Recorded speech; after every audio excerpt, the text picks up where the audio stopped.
Question number 128 में क्या लिखा गया है? The coefficient of relatedness between individual A and B, A and D and between D and C is, मतलब A B A D A सी में क्या relation है हमें पता करना है। तो इसको कैसे पता करेंगे? ये है क्या? हैमिल्टन्स रूल है। हैमिल्टन्स रूल जो होता है एक दूसरे के बीच में क्या रिलेशन होता है यही पता करने के लिए होता है। तो इसका फार्मूला होता है R B equal to C, R B is greater than C, या फिर R is greater than C upon B. C upon B मतलब कास्ट हो गया सी, बी हो गया बेनिफिट, और आर हो गया रिलेटेडनेस।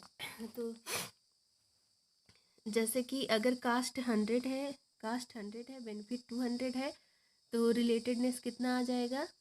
0.5, या फिर 0.5 को 100 से मल्टीप्लाई करेंगे 50%, मतलब रिलेटेडनेस 50% आ गया।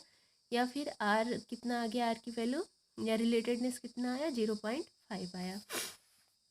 इसे हमें याद करना पड़ेगा। जैसे कि अगर रिलेटेडनेस 0.5 आता है, इसका मतलब ये कैसा रिलेशन है? पेरेंट ऑफ स्प्रिंग और सिबलिंग के बीच में, मतलब मम्मी पापा या भाई बहन के बीच में रिलेशनशिप अगर है तो आएगा 0.5 रिलेटेडनेस आर इक्वल टू।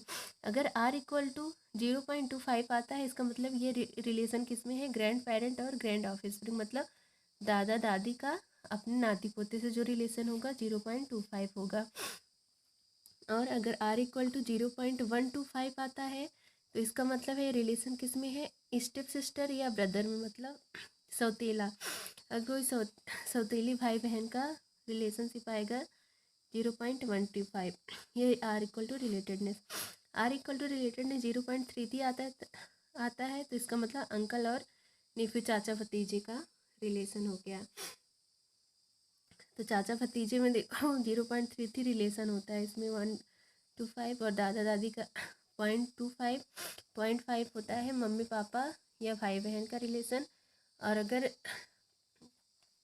खुद का रहेगा, खुद का कितना करेगा? 1 रहेगा खुद का, और अपने भाई बहन का रिलेशन 0.5।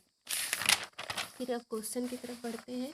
क्वेश्चन में इस तरह का डायग्राम बना हुआ है, ये डायग्राम बना हुआ है। तो हमें सबसे पहले ए और बी में बताना है, ए और बी में क्या रिलेशन है। तो ए देखो, ये एक फीमेल है, इसका ये हस्बैंड है। अभी ये वाला ही देखते हैं, इसके 2 हस्बैंड है, पहले ये वाला हस्बैंड देखते हैं। तो ये हस्बैंड वाइफ है, इसका एक बेटा है बी। ए और बी में ये इसके पापा हैं, ये इसका बेटा है, बी इसकी बेटी है, बी बेटी है, ये पापा है। तो पापा और बेटी मतलब पेरेंट और ऑफ स्प्रिंग का रिलेशन हो गया। पेरेंट और ऑफ स्प्रिंग का रिलेशन में कितना आता था? 0.5 आता था।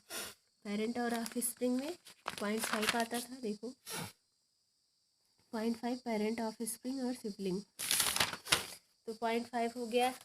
ए और बी का 0.5 हो गया, ए बी 0.5। उसके बाद निकालना है हमें ए और डी में, ए और डी में। तो ए और ये है डी, ए की बेटी बी, फिर बी की बेटी डी। तो ये इसकी क्या लगेगी? ये इसका नाना लगेगा। मतलब इसकी बेटी की बेटी क्या लगती है? नाना। बेटी की बेटी क्या लगेगी? नातिन लगेगी ना। मतलब इसकी मम्मी के पापा क्या लगते हैं? नाना ही तो लगते हैं मम्मी के पापा।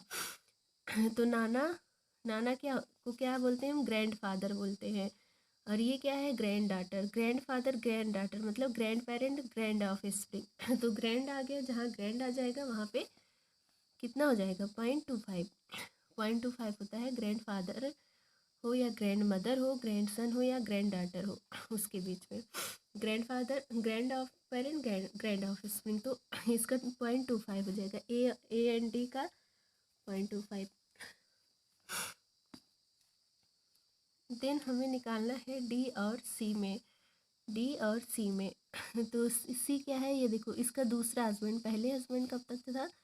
दूसरे हस्बैंड की ये डाटर है। तो ये दोनों क्या हुई? आपस में स्टेप सिस्टर, सौतेली बहनें हुई। और ये इसकी मासी लगेगी, लेकिन सौतेली मासी, द स्टेप मदर। ये इसकी स्टेप मदर लगेगी, स्टेप आंटी लगेंगी। तो इसका क्या हो जाएगा, सौतीली है स्टेप है तो क्या हो जाएगा 0.125। तो सी एंड डी क्या होगा 0.125। ऑप्शन देखते हैं। सबसे पहले ए एंड बी 8.25 ए में है, बी में है, सी में, डी में। डी कैंसिल हो गया। 0.25 के बाद ए एंड डी का 0.25 हमें निकालना है। 0.25 किसमें है, यहाँ है 0.2 बी ऑप्शन कैंसिल हो गया। सी में है। फिर तीसरा स्टेप वाला आ गया था, मतलब 0.125 बी इसमें है, इसमें नहीं है ए ऑप्शन।